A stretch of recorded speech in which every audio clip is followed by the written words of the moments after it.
ሲክስ ፓክ ነው ምናምን ነገር የምትሉት ምናምን ነገር ሁሉ አለው።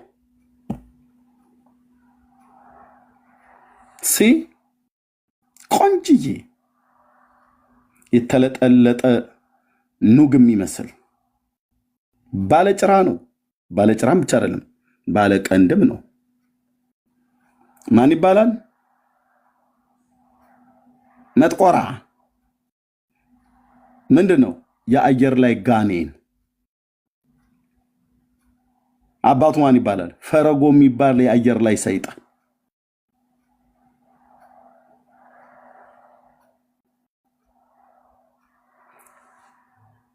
በብፁዕ አቡነ ተክለ ሃይማኖትና በብፁዕ አቡነ ዜና ማርቆስ ሲጠመቅልህ እንደዚህ ቀይ ሆነ ገላው።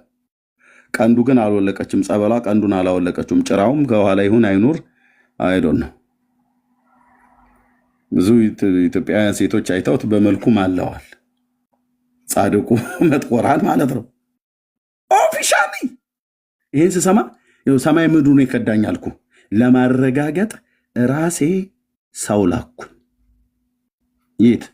ገዳሙ ያለበት ድረስ። የት ነው ገዳሙ የሚገኘው? ሰሜን ሸዋ ደነባ ወረዳ ላይ ማለት ነው። በአልባሳ ገብርኤል 15 ኪሎ ሜትር ርቀት።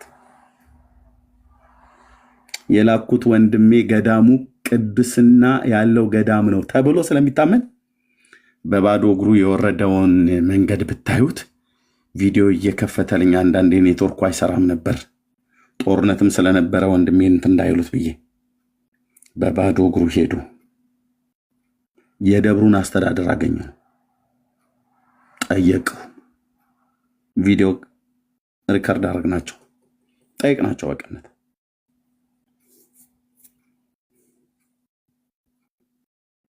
እና ታሪኩ እውነት ነው። ይሄው የአየሩ ላይ ጋኔን መጥቆራ የሚባለው ታቦቱ ማለት ነው። ካህናቱ እዚህ መረጃ ደግሞ ለመረጃ ያን አጠቃላይ እሱ ገድሉ ላይ ያለው ነው። ገድሉ አልቆ ደብረ ብርሃን ድረስ እናቀብላችኋለን ብለውናል። ለህትመት ለሁለተኛ ዙር ይገባል። መጥቆራ ንስሐ ገብቶ በክርስቶስ አምኖ ለጽድቅ የበቃው የአየር ጋኔን ጋኔን በስሙ ያመናችሁ የክርስቶስ ወገኖች ሁላችሁ ኑ የእግዚአብሔርን የምሕረት መጠን እዩ። ይህ በፎቶ ላይ የምታዩት ቤተክርስቲያን በሀገራችን የሚገኘው በአቡነ ፄዋለ ጽድቅ ስም የታነጸው አቡነ ፄዋለ ጽድቅ ማለት አስቀድሞ መጥቆራ የተባለ የአየር ላይ ጋኔን ሲሆን አባቱ ፈረጎ የተባለ የአየር ላይ ጋኔን ነው።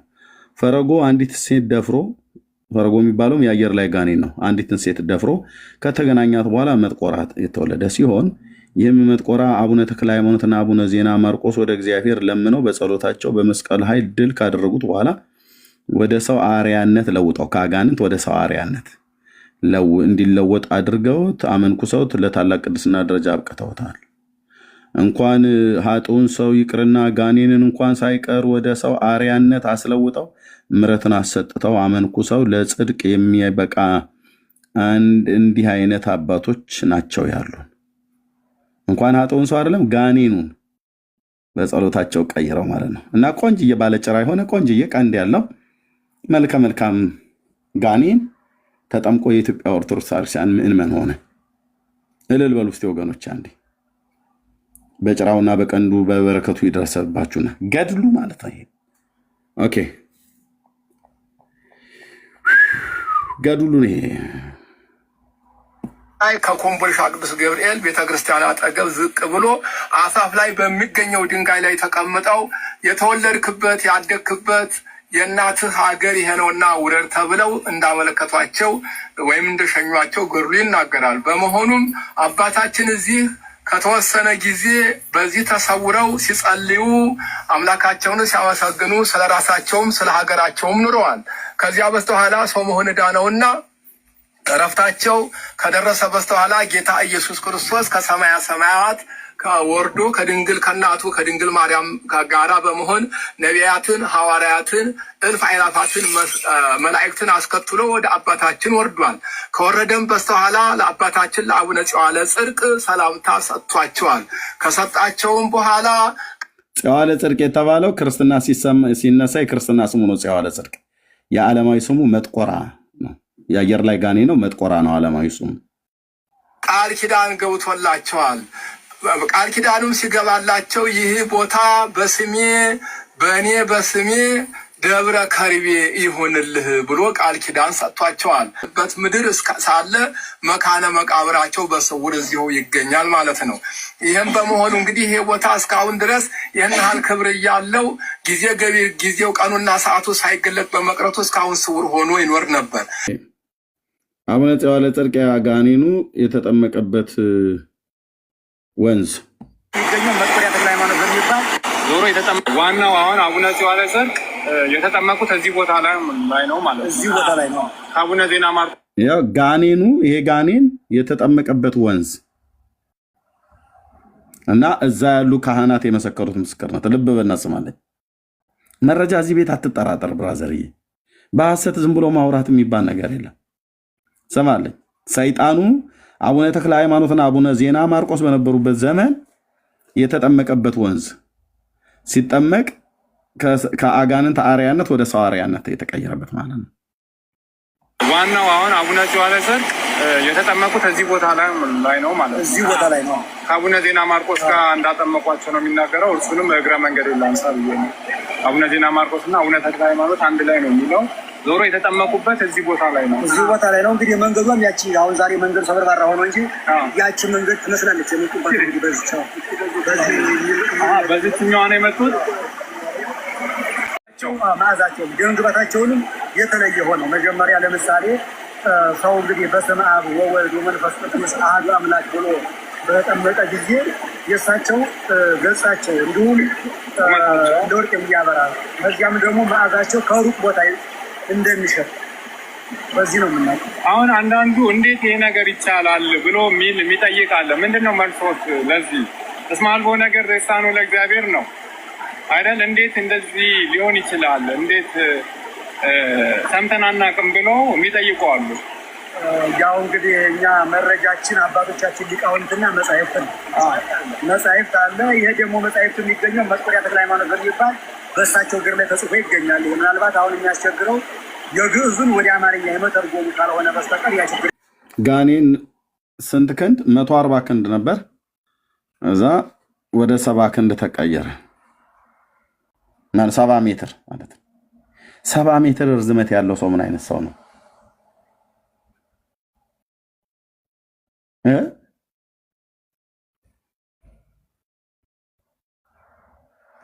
በቃ የዘመናት ውሸት ሲገለጥ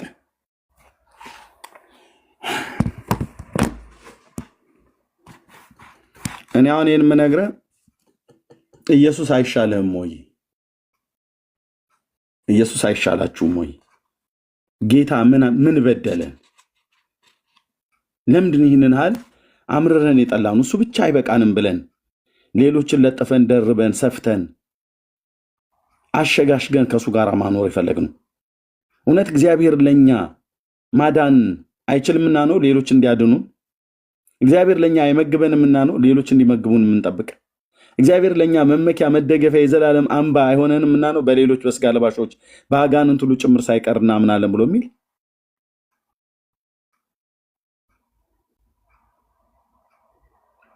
የምድራችን ክርስትና ውድቀት ከዚህ ነው የሚጀምረው። ይመጡና ደግሞ እኔ ፊት ሲገበዙ እንዴት እንደሚቀፈኝ አልኩ። ግብዝነታቸው ጉዳችሁን አላወቃችሁ። ጉዳችሁ መጽሐፍቶቻችሁ ውስጥ ያለውን ጉድ አላወቅም። ስላላነበብካቸው አላወቅም። እኔም በዚች በጥቂቷ ዘመኔ ስላነበብኩ ነው።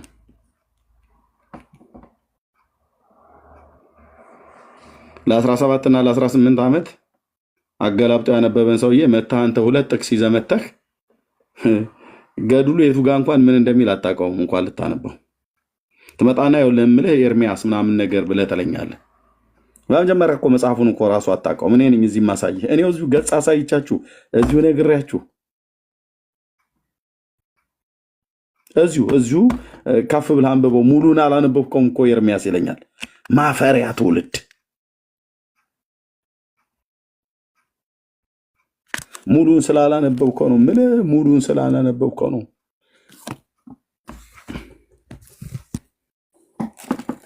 አብዛኞቹ መጽሐፍት እጆቼ ላይ ከመቆየታቸው የተነሳ ዝም ብዬ ለልጆቼ መጫወቻ ስለምጽፈጥ አይደለም። ልጆቼ በጣም ጫዎች ናቸው። እኔም ስርዓትም እያስተማር ስለሆነ እጆቼ ላይ ከመቆየታቸው የተነሳ የዚህን ያህል ነው ያረጁት። እያነበብኳቸው ማለት ነው። ቁጭ ብለው አይደለም። ወሬ አታወራ፣ ቁጭ በልና አንብብ። ኦርቶዶክስ መልስ አላት። ኦኬ ና መልስ። ምንም የምታውቀው ነገር የለም። አላነበብክም። መቼ ታነባለህ አንተ? ዙረት ነው ያስከው ወንድምዬ። ኢዮብ መጽሐፍ ምዕራፍ 1 ላይ ያለውን ሰይጣን ይመስል ትዞራለህ። አየኸው አይደል? ወደ ታች ዝቅ ብለህ አንብበው፣ ወደ ላይ ከፍ ብለህ አንብበው። ሙሉን እኮ ስላላነበብከ ነው። ለእኔንም ትነግረኝ ወንድምዬ፣ ለእኔንም ትነግረኝ እህቴ። እስቲ አንተ አንብብ። ቀደም አንዱ መነኩሴ ደፋር መነኩሴ ባገኘሁት ቪዲዮን ቀደም ቆይ አለ ይሄን መነኩሴ ፈልጋችሁ አፈላልጋችሁ አምጡልኝ። ዲቤት ከሱ ጋር ዲቤት ማድረግ እፈልጋለሁ። ቆይ የታለ አንተየዋ የታለ እዚህ ጋር ወንድምነት ልኮልኛል። ቆይልኝ እዚህ ጋር ይሄን መነኩሴ ፈልጋችሁ አምጡልኝ። ቆይ የታለ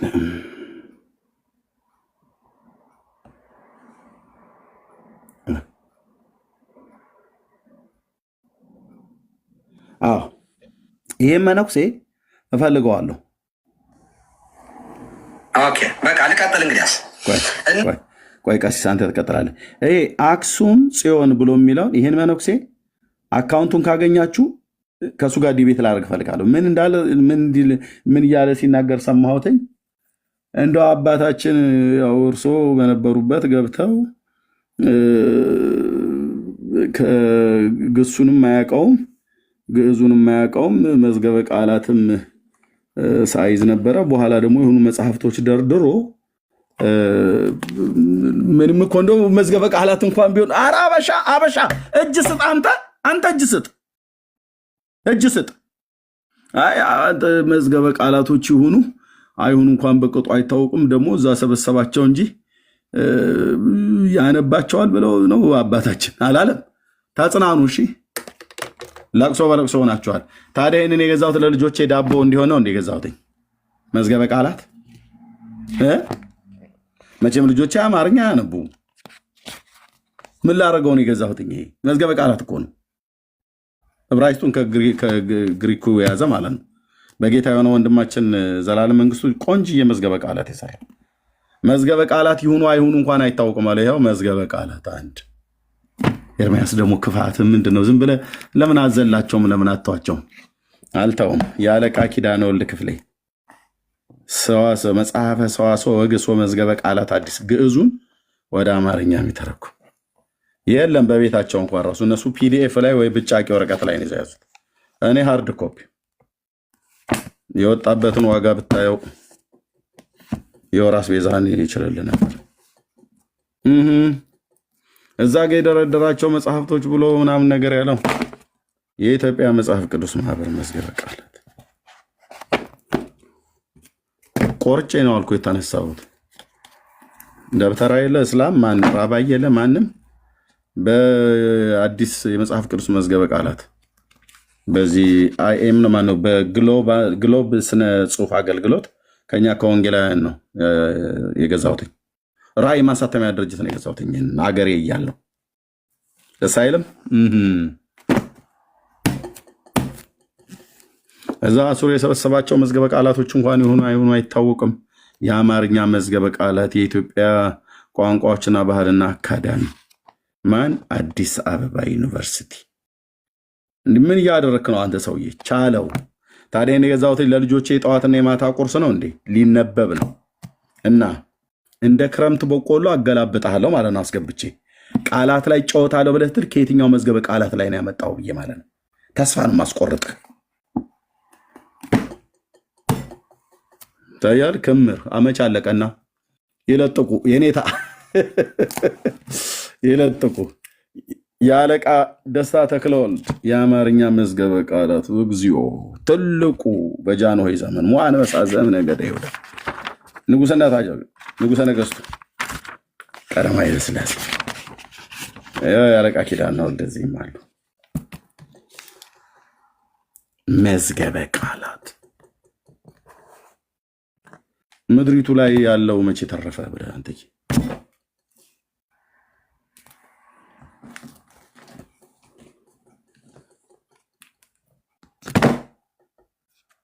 የከሳቴ ብርሃን የአማርኛ መዝገበ ቃላት ምን ሆነሃል ኤርሚያስ ብለህ ብትለኝ ተው የኢትዮጵያ ንጉሠ ነገሥት ቀዳማዊ ኃይለ ሥላሴ በነገሱ በ28ኛው ዘመነ መንግስት አዲስ አበባ 1951 ዓ.ም የታተመ እና እወቃለሁ አስገብቼ ሜዳው ላይ ኢየሱስ አያማልድም ምን ይላል? ያስታርቃል። ማስታረቅ ማማለድ አይደለም ይለዋል። መዛግብተ ቃላቱ ምን ይላሉ? እነዚህ የቋንቋው ሊቃውንት ምን ብለው ነው የጻፉት? ከሳቴ ብርሃን ምን ተሰማ ምን አሉ? አለቃ ደስታ ተክለወልድ ምን አሉ? አለቃ ኪዳነ ወልድ ክፍሌ ምን አሉ? የአማርኛው የመጽሐፍ ቅዱስ አማርኛ መዝገበ ቃላት ምን አለ? በኢንተርናሽናሉ የታተመው ምን አለ? የኪዳነ ወልድ ክፍሌስ ምን አለ? የዘላለም መንግስቱ ያሳተመውስ ምን አለ? ከዛ ደግሞ በፒዲኤፍ ደግሞ ግሪክና ዕብራይስጥ ላይ አስገብቼ ነፍስን ከስጋ እስክትላቀቅ ድረስ ካደረኩ በኋላ ኢየሱስ አማላጅ መሆኑን መዛግብተ ቃላት ማማለድ ማለት ማስታረቅ ማለት ነው ብለውታል። እና እነዚህ የተገዙት ለምን ይመስለዎታል? የያዛቸው መዝገበ ቃላት መሆናቸው እንኳን በብዙም አይታወቁም አለ። ይሄ መነኩሴ ጥሩና አምጡልኝ የመዝገበ ቃላት መሆኑ ተከዚ ብሎ ለዚህ ጋር አሁን ገበገረበትኩት ላይ አያ ፈሳሽ በየአውራጃው አገሮች ውስጥ የሚገኝ ብዙዎች ገባሮች ወይ ጅረቶችን እየተከተለ ከአንዱ መንግስት አውራጃዎች አልፎ ወደ ሌላ መንግስት ሜዳው ከኢትዮጵያ አልፎ በሱዳን በኩል አልፎ ወደ አባይ የሚቀላቀል ወንዝ ማለት ነው። ለልጆቼ ዳቦ እንዲሆን ጣጣት ቁርስ እንዲበሉት ነው የገዛሁት። ካላነበብኩት ምን ያደርጋል? እና ግባና ሞክረኝማ።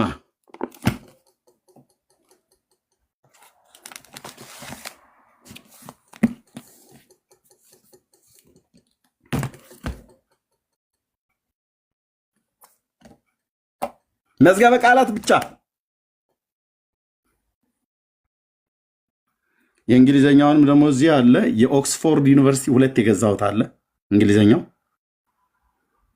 አንድ ደግሞ የኢቫንጀሊካል ዲክሽነሪ አለ በጣም ትልቅ ግዙፍ። የነዚህን የሁለቱን ያክላል ኢቫንጀሊካሉ ማለት ነው። ከኦክስፎርድ 2 እነዚህን 2 ይነበባል። ወሬ አንተ ወሬ በቀጡ እነዚህን እንኳን መጽሐፍቶች ያላነበቡ ናቸው እኮ መተው ሙድ የሚይዙብን። ኤርሚያስ ምን ያቅና ምልህ 7ኛ ክፍል ትምህርቴን ትቻለሁ ብዬ ስልህ ነገር የማይገባኝ ገሪባ መስያለሁ። ልክ ነው። ምንም ጥርጥር የለም። ማንም አስገድዶኝ አይደለም። 7ኛ ክፍል ነው ትምህርቴን የተውኩት። ሶ ዋት ኮሌጅ በጣጥስ አልኩ። ዋናው መማርህን አልንቀውም፣ አለመማሬንም አትንቀው። ሜዳው ላይ ግን ስትገባ እንጫወታለን አልኩ። የምንጫወተው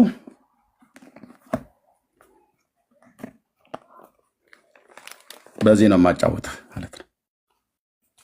አይ ብሏል ብያለሁ። የለም የቱ ጋር ነው ያለው? ምዕራፍ ስንት ቁጥር ስንት አልከኝ? የትኛው መጽሐፍ ላይ ስንተኛው እትም? አይ በቃ ዝም ብለኛ አባቶቻችን የራቀውን አቅርበው የቀረበውን አምልተው አስፍተው አንቦርቀቀው እሱ የአባቶች ተረት ነው። እኔ ጋር ስትመጣ ኃይለ ቃሉን ትሰጠኛለህ። ክፍሉ የቱ ጋር ነው የሚናገረው? ምዕራፍ ስንት ቁጥር ስንት?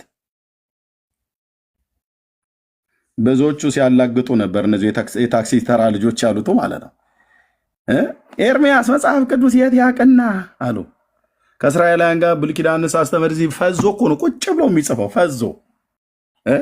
ፈዝዝ ብሎ ይጽፍልና ከበቃለ ኤርሚያስ የት ይችልና የት ያቅና። ለጉራ አይደለም እቺን ነገር ተናግሬያለሁ። ይቅርታ አድርጉልኝ። ዛሬም ልድገማት፣ ከዚህ በኋላ አልደግማትም ብዬ አስባለሁ። መጽሐፍ ቅዱስ አያውቅም ነው ያልከኝ? እውነት ነው አላቅም። እሺ ግናና ጠንከር ባለው መጽሐፍ ነው የምንነጋገረው። ከማቴዎስ እስከ ይሁዳ መልእክት ያለው ሐዋርያትና ጌታ የጻፉት ማነው? ጌታ የተናገረው ያስተማረውን ሐዋርያት የጻፉት ስለሆነ በጣም ብዙ ተብራርቶልሃል። እዚህ ውስጥ ተብራርቶልናል። ለምሳሌ የሚያበራየውን በሬ አፉን አትሰረው ተብሎ ተጽፎና ጌታ ስለ በሬ አይገደውም ስለኛ ስለ አገልጋዮቹ ነው ምናምን ነገር ብሎ የሚሉ ቃላቶችን ጳውሎስ እያመጣ ፈቷቸዋል። ከይሁዳ ቀጥሎ ራእይ የሚባል መጽሐፍ አለ። አውሬው፣ ቀንዱ፣ ጅራቱ፣ ሲሶ ምናምን ነገር ብሎ የሚል ማለት ነው። በሱ ታወራኛለህ። ድንገቴ ነው ግን ድንገቴ እኔ ድንገቴ የሚባል ነገር ነው የምወደው። ድንገት አድብቶ ቢንያም ነጣቂ ተኩላ ነው ይላል። ቀን ያደነውን ማታ ይበላል ይላል። እችን ታወራለህ ከኔ ጋር ገብተህ ማለት ነው። 22 ምዕራፎች አሉት። ከፈለግ ስለ ሴቲቱ፣ ስለ ቤተክርስቲያን፣ ስለ አውሬው፣ ሴቲቱ የተቀመጠችበት ተራሮች ምናምን ነገር የሚባለው ማለት ነው። ጅራቱ፣ ከዋክብቱ፣ አዛውንቱ፣ ሊቃውንቱ የሚብል ነገር ካለ ታመጣለህ። የበጉ ከተማ፣ አዲስቱ ኢየሩሳሌም፣ 7 መለከት ታወራለህ። ድንገቴ ነው ግን ድንገት ነው የምፈልገው። እድል አልሰጠህም። ሄደህ እንትን ኮሜንታሪ እንድታገለብጥ ኖ ብራዘር ኖ አልኩህ፣ አልሰጠህም። ቲያስ በኋላ ከማቴዎስ ደግሞ ወደኋላ ሚልኪያስ የሚባል ነብይ አለ እዚህ ጋር። ይህ ላይ ደግሞ ዘፍጥረት አለ። ከዘፍጥረት እስከ ሚልኪያስ ባሉ የ39 ቅዱሳት መጽሐፍት ላይ አንድ ክፍል ይሰጠናል፣ ለእኔም ላንተም ማለት ነው። ወይ 2 ክፍል ግን ድንገት ነው የሚሆነው። ድንገት ኢየሱስ እንደ ሌባ ይመጣባቸዋል። እንደ ሌባ ድንገት ነው የሚሰጥህ ለእኔም ላንተም ባልተዘጋጀውበት ቦታ። ያኔ እነዚህን 39 መጽሐፍት አንባቢ መሆንህንና ወይ አንባቢ መሆኔ ዓለም ይዳኛል ማለት ነው። አይመስልህም? አዎ ዓለም ይዳኛል። ተተረጉማለህ። ጠንከር ያለው ማለት ነው። ብረት ካልነካው ድንጋይ መሰዊያውን ስራ ብሎ ያለውን እንሰጥሃለን። እንደሱ አይነቱ ያው ብረት ማለት አንድም የአቡነ ተክለ ሃይማኖት እግር ቁራጭ ነው ብለህ አትለኝም መቼም። እንዴት እንደምታደርገው ያን ያሳያለሁ። እኔ ምንም ጉራይን አልቸረችርም። ይኸው ተምሬ ከኦክስፎርድ ዩኒቨርሲቲ ምናምን ነገር ብዬ አልልም። የተማሩ ሰዎች ጌታ እግዚአብሔር ይባርካቸው ተማሩ። እኔን ስታየኝ ግን ወንድሜ እኔን ስታየኝ ትሁቱን ጌታ እንድታየው ነው ኢየሱስን። ልጆችሽ ከእግዚአብሔር የተማሩ ይሆናሉ፣ የልጆችሽም ሰላም ይበዛል፣ በጽድቅ ትታነጫለሽ፣ ከግፍም ራቂ ብሎ የሚለው የኢሳይያስ ትንቢት መጽሐፍ ታውቀው ከሆነ ትዝ እንዲህ ለማለት ነው። ወይ ደግሞ የዳዊትን መዝሙር ስታነብ አስተምርሃለሁ፣ በምትሄድበትም መንገድ እመርሃለሁ፣ አይኖቼንም በአንተ ላይ ያጸናለሁ ብሎ ያለው እንደሱ አይነት ትዝ እንዲህ ለማለት ነው። 7ኛ ክፍል ትምህርት መተው እየተናገርኩትኝ እየታቀኛል ብራዘር። እንደ ኤርሚሻ ኬት ነው እኮ የተመረቅከው ቴዎሎጂ ገብተህ ተመርቃ እንደ ይሉኛል። በሩን አላቀውም። በሩን እኮ አልኩ። መድኃኒዓለም ምስክር እንደ ዲፕሎማ የሆነ ነገር ዲግሪ ነገር ሰርተሻል ይላል። ያው ለቲቲአይ ሰርተፊኬት የሚባል ብጣሽ ወረቀት የለችኝም። በጣሽ አንድ ነገር ግን አውቃለሁ። የተባረከው ጌታ መንፈስ ቅዱስን ግን አውቃለሁ። ለጉረኞች ለትምክተኞች እንደዚህ እግዚአብሔር መድኃኒት ያደርጋል። እና በተናቀው በኤርሚያስ ወገባ ገዳህም ብሎ ሲጥልህ ያኔ ታያለማ የዳዊት አምላክ። ምክንያቱም ኤርሚያስ መጽሐፍ ቅዱስ አያውቅም ማለት አይደል? አያውቅም። አንብቦ አያውቅም አልከኝ አይደል? እና ሞክረኛ አንብቦ አያውቅም አልከኝ አይደል? ታዲያ እነዚህ ለጌጥ ነው እንዴ? እነዚህ አንብቦ አያውቅም። እነዛ ገድላት ደርሳናት ውስጥ ወጥፎ ነው የሚውለው። የት ያነብና ይህን መጽሐፍ ባላነበብኩበትማ እነዚህን መጽሐፍቶች ብታነባቸው እንደ ጉድ አይዲያ ነው የምትሰልመው። እሱ ሰለመ እስልምናን ሲሄድ እነዚህን መጽሐፍቶች መጽሐፍ ቅዱስን ሳታነብ እነዚህ መጽሐፍቶች ብታነባቸው ትሄዳለህ። ብዙዎቹ እንደሚሉት ዕጣኑና እኔ የምልህ የዕጣኑ ትዝ አላላችሁም እያሉ ማለት ነው። ትዝ ቢልህ ዕጣን ትዝ ይልሃል። ያው ለእኔ ሳይነስ እስኪይዘኝ ድረስ ዲያቆን ስለነበርኩ ሳይነስ እስኪይዘኝ ድረስ እዛ ውስጥ እኮ ነው ውስጥ ቀዳሽ ስለነበርኩ አንተ ከውጭ መተን ቡል የምናደርግልን ነው። እሷን አሽተ የዕጣኑ ሽታ ደወል ሲደወል ከቅዳሴ በኋላ ስንወጣ ዘኬ የምንበላው እሱ ትዝ ይልሃል። አንተዬ ኢየሱስን ተከትለህ ዞር በል አንተ። ዕጣኑ ትዝታ እነዚህን መጽሐፍቶች ይህም ባትበላው ይህም ባትጠጣው በዚህ አለት ላይ ባትቆም ነድተው ነው ይዘው የሚሄዱት። የሰው እውቀት የሰው ሐሳብ ያሉ ስለሆነ አላነበብም መጽሐፍ አላነበብም ትላለህ እንዴ? ለትምክት አይደለም። የቱ ጋር የትኛው ቃል አለ ብዬ ብልህ ጉግል ነው። አንተ ሰርች ነው የምታደርገው። ሰርች ላይ ነው የምትሄደው። እኔ ሰርች ላይ አይደለም።